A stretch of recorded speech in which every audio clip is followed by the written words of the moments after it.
Good morning. We have only one case on the calendar this morning, Ness versus Mize. We have allotted 15 minutes to the side. I trust that, Ms. Harrell, the workings of the clock, the intricacies of the clock have been made known to you. You've been initiated into the secret society. When your time indicates 0, that means you're out of time. So, okay. We're ready if you are.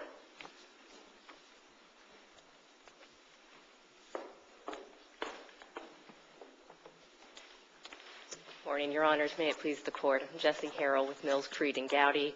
I'm here on behalf of the appellant, Kathleen Van Ness. We're asking, actually I'd like to reserve 5 minutes of my time for rebuttal before I get started. We're asking this Court to reverse a decision of the trial court that denied Ms. Van Ness, the mother, the opportunity to relocate with her minor children, to be nearer to her family, and to take a job that would offer her financial stability where she has none now. There are 3 reasons that we've argued the court erred and should be reversed, but I'd really like to focus on 2 this morning. First, the court applied an incorrect legal standard when determining whether the father could have a continuing, meaningful relationship with his child under the new visitation schedule. And the court also erred in its factual findings because there's no competent, substantial evidence to support most of its findings. No competent, substantial evidence? Well, for the specific findings that we pointed out, Your Honor. Let me ask you about the meaningful continuing relationship issue. The proposal your client made was that they meet somewhere, I guess, around Orlando or thereabouts every other weekend and transfer the 2 kids? That's essentially correct, Your Honor.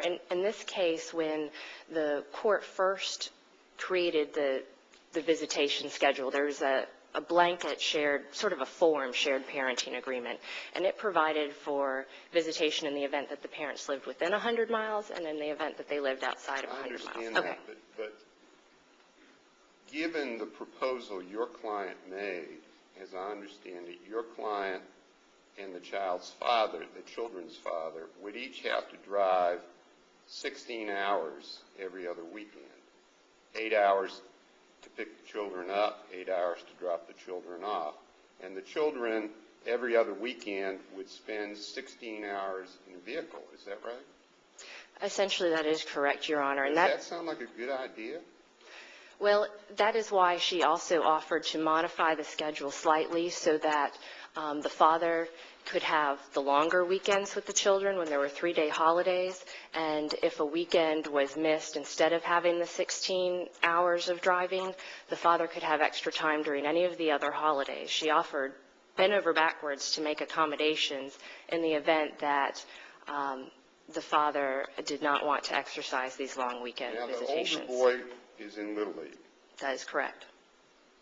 What happens when, because they have to be in a vehicle almost all weekend, every other weekend, the kids are unable to participate in weekend activities like Little League or scouting?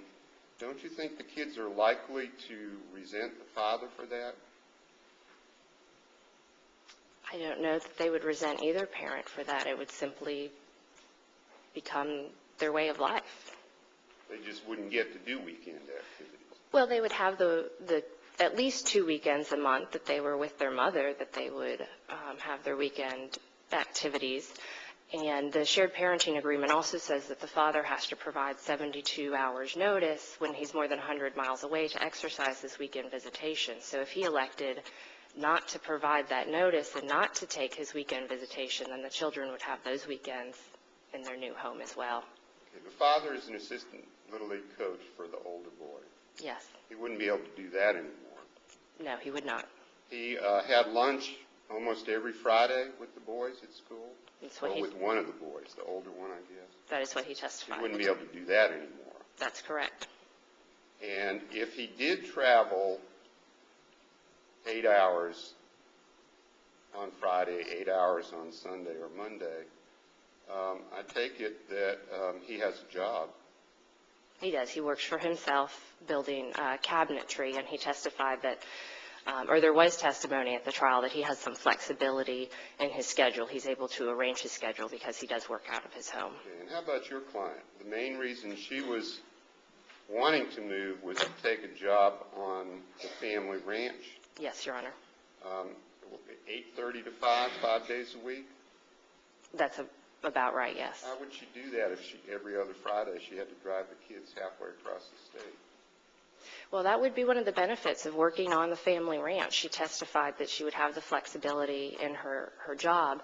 And I understand Your Honor's concerns that the father would miss certain things that he's participating in now, but that's why the standard is whether he can have a continuing meaningful relationship and not the same quality and quantity of contact that he has now. Isn't the bottom line standard in these kinds of situations what's in the best interests of the children? Yes.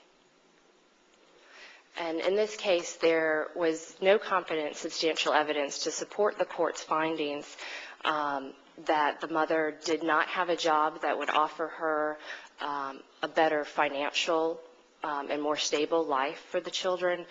There was no competent substantial evidence for the finding that the children would not attend an A-rated elementary school. There was no competent substantial evidence for the finding that she didn't provide evidence of her extended family network. And so really what this opinion comes down to, I believe, is the father's contact with the children, and that's why the misapplication, the incorrect legal standard, is so critical. And this court's decision in Lancaster is really on point, because this court said that the standard is not whether you can have the same degree and frequency of contact, which is almost the exact words that the trial court used, but whether there can be a continuing and meaningful relationship. Mrs. Harrell, the trial judge did allude to the standard about meaningful relationship. And then when he started making specific findings, he seemed to drift into what is prohibited by Lancaster. Couldn't you construe that finding there by him pointing out the fact that he wouldn't have the contact as to have BCSE as to the meaningful standards set forth in the statute? No, Your Honor. Although he did recite the statutory language, he fell right into the exact incorrect standard that Lancaster said if that's applied, you'll never have a relocation, because anytime there's a relocation, the non-relocating parent's contact is going to be decreased. I understand that standard, and it looks like that's what he did, but you could also, I think, read into it that he was saying because of these deficiencies in contact that the meaningful standard would not be met. Is that you don't think that's a proper construction of the... I don't, Your Honor. Okay. Obviously you don't. Ms. Harrell, I guess one of the problems with these statutory criteria, and there are a lot of problems with them, it seems to me, but one of the problems is meaningful is in the eyes of the beholder. What to your client may still be meaningful, a meaningful relationship, to the father of these children might be considered not to be a meaningful relationship. I mean, if instead of seeing the kids every second weekend, and was it one day a week too? There was a Wednesday night visitation. If instead of that he gets to see the kids 2 or 3 weeks a year all at one time, doesn't that completely change the relationship? It would potentially change the dynamic, although there are numerous cases that we have cited in the brief saying that that doesn't mean that there isn't a continuing meaningful relationship, and oftentimes the longer extended visits can foster a meaningful relationship better than short visits. And so in this case, although there are certain things that the father would not be able to do, there's no presumption against her moving just because the visitation that he has now is going to change. Counsel, would the children miss time from school to accommodate the 16 hours of travel time on the weekend? Your Honor, there was some confusion about that. I believe that the mother's intent was that the children would visit their father on the long weekends, the weekends where there was a Friday or a Monday off. and she would give the father all of those weekends so that it might not be a consistent every other weekend pattern, but so that the children would not have to miss school, I believe, is her intent. Well, there aren't but 8 or 10 long weekends a year, are there? I have not looked at the calendar to check that. Well, I mean, I'm going by the holidays we get. It seems to me there aren't but about 8 or 10 of those a year. Well, you do have teacher work days, parent-teacher conference days. I recently got a schedule for my own children, if that's what you're asking, and there's a lot of... It's difficult to work out schedules for kids, isn't it? It surely is.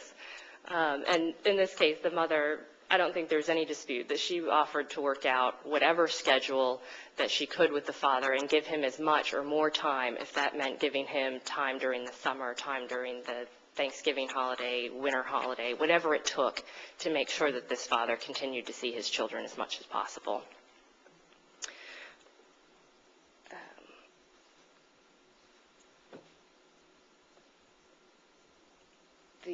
And I believe Lancaster is applicable in this case and really controlling not only because of the competent substantial, not only because you have the legal standard, and I am getting into my rebuttal time, so I'll wrap up here, the incorrect legal standard, but also because in that case there was a significant finding of fact that was unsupported by competent substantial evidence, and we have that here as well. But I'll be happy to address any more questions in my rebuttal time.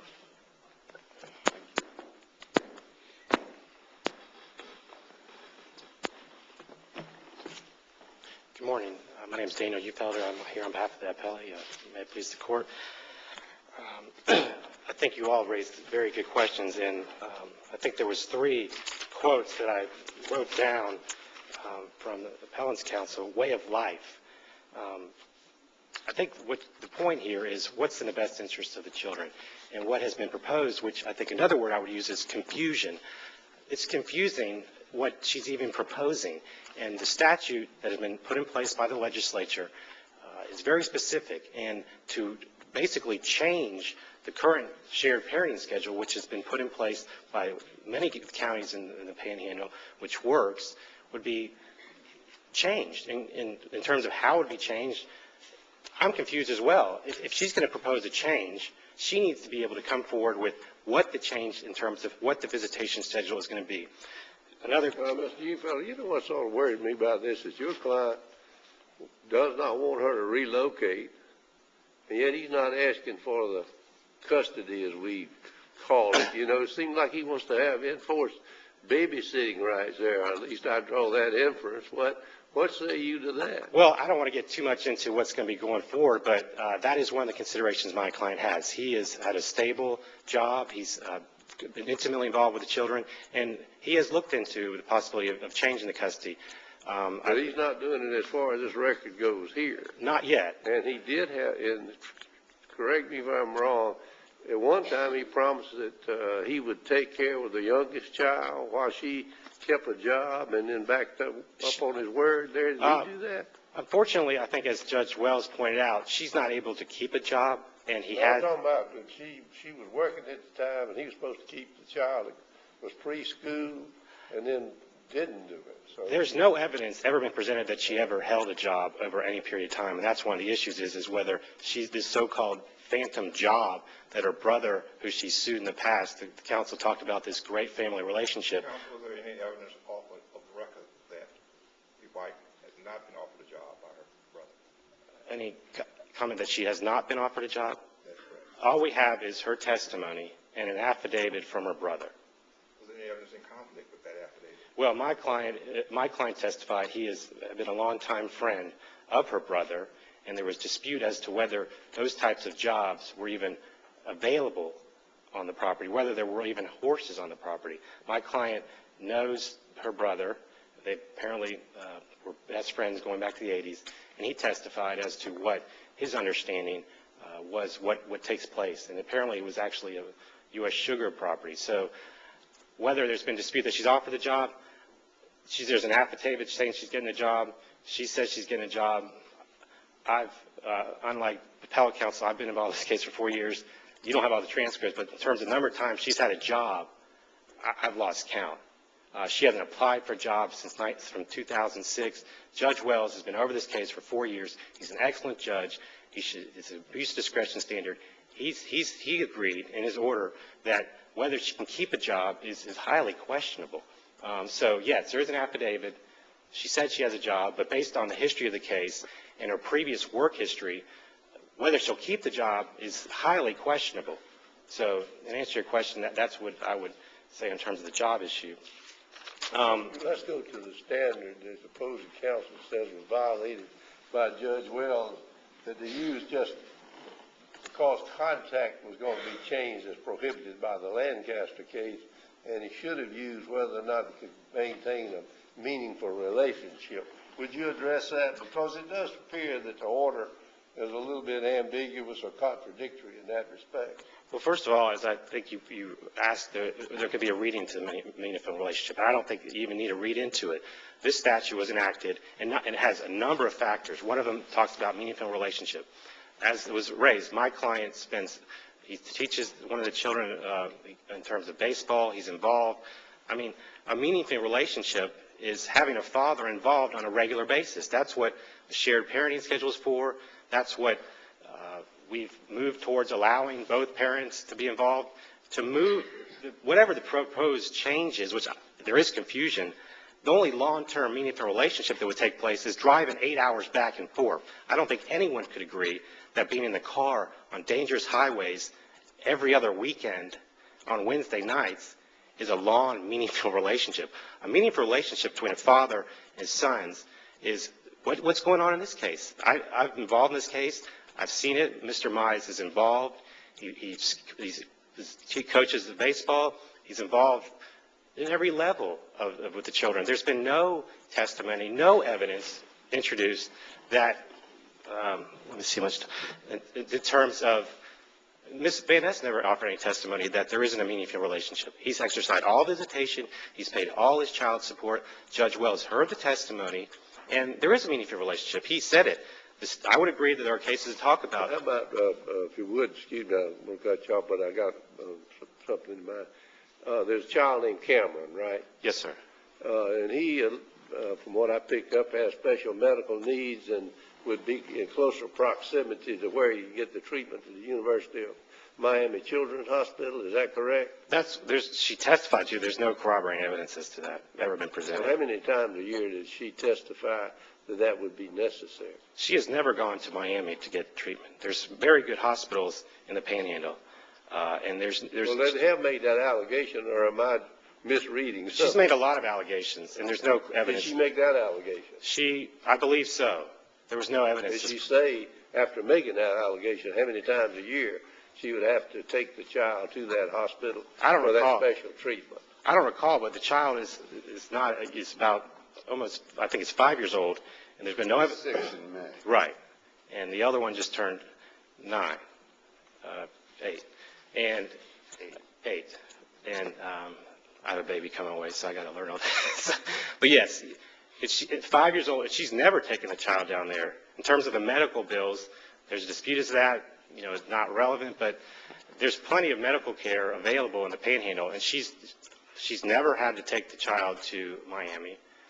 There's no evidence, there's no statements from doctors that this is necessary or has been required. So this is a case where the legislature has put together, and it's I guess I'll use wisdom here, a statute that is trying to bring clarity to this very difficult issue. Because going back to, I was reading a little history in terms of, first in the 1800s, there was a presumption that the father got the children. Then it went to the mother. And now I think courts and the legislature and the American public is recognizing that you need both parents. In this society where so many mothers are having to raise children on their own, how can we say that let's move these young children who have spent very quality time at good schools with their father, a safe environment, to move them to South Florida because Mrs. Van Ness's brother says she can get some sort of job? How are they going to, we're going to get a couple weeks a year, maybe. I don't know what the proposed schedule is. She didn't put it in her affidavit. She said in her affidavit, well, I'll give them a little more time. Well, surely you have a mediation program for those sorts of things, even in the Panhandle, don't you? If the parties can't agree on visitation, they go to family mediation. At this point, there's been no disagreement about visitation. The first time another issue is the final judgment was entered in March of 06. Her first attempt was May of 06. I know there's been discussion about whether there needs to be substantial change in circumstances, but this case was highly litigated. And for her to suggest 1 month later, well, my lawyer didn't tell me I could do this, that I could try to get relocation. She's tried multiple times and made several attempts. In terms of mediation, I don't know where we mediated. I guess we'd have to drive. He'd drive 8 hours. She'd drive 8 hours, and we could mediate in Orlando. In terms of mediating these disputes, at this point there haven't been any attempts to mediate. And I don't know how you could mediate efficiently. You're talking about mediating the terms of visitation.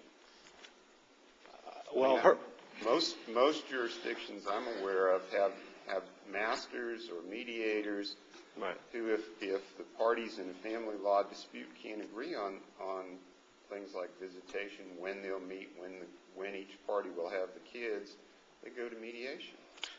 Yes, and if that doesn't work, then the court ultimately decides. Well, I don't think the court has, at this point, jurisdiction to try to intervene in some sort of mediation if there's a dispute. I don't think that's been requested. Well, my point is you're saying that the woman hasn't proposed any concrete visitation schedule. She did propose one.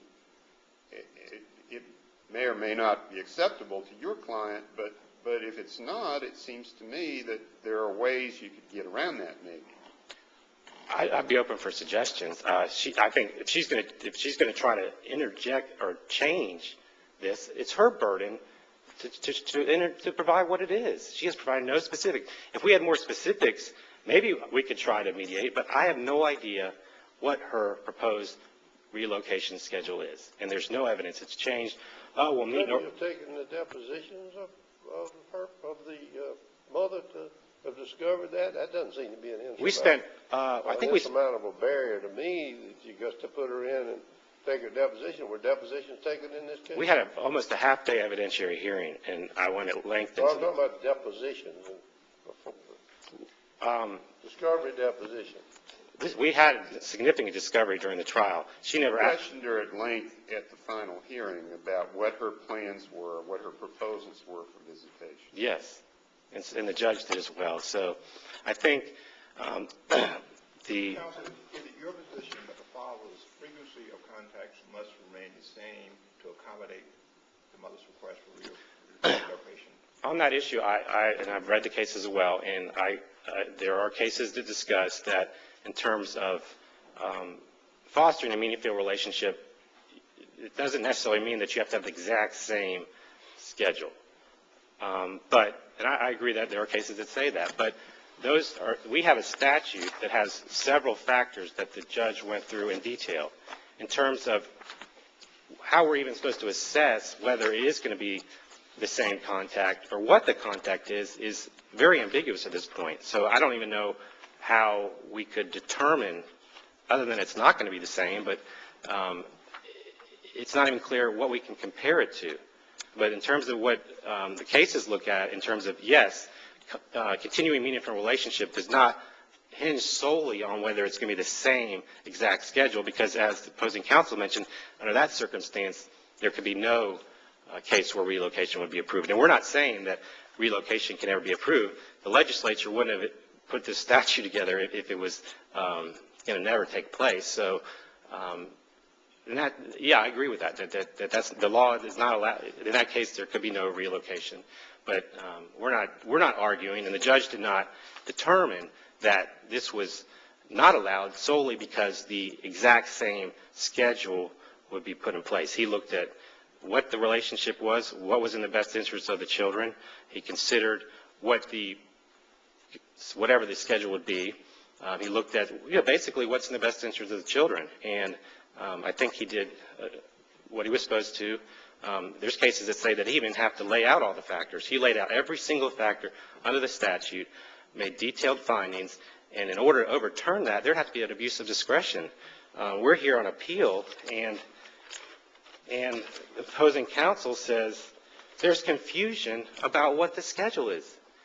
There should be no confusion at this point. If she wants to change the arrangement between the children, how can we be on appeal and there be confusion about what it's going to be? We're talking about moving two children across the other end of the state, away from their father, who's been involved from the beginning, who has paid his child support, who participates actively with his children, and we're talking about, well, I don't know what the holiday schedule is during the summer, but he'll get a couple weeks more. Who's going to enforce that? The judge in Walton County? The judge in Palm Beach County? It's very, there should be no confusion on this. If she wants to change this, she has to come forward with substantial evidence, a preponderance of evidence, because this is a very big deal. And to come to this court and say, well, the way of life may change. Well, that's a pretty big deal for a couple young kids and their father. And whether that should be changed, I think, is something that should be clear, and it should be shown why it's going to take place. There was substantial evidence taken in the case as to why it should stay in place. She made repeated attempts to get it changed, one right after the final hearing, which calls into question what her real motives are. Sometimes in these family law cases,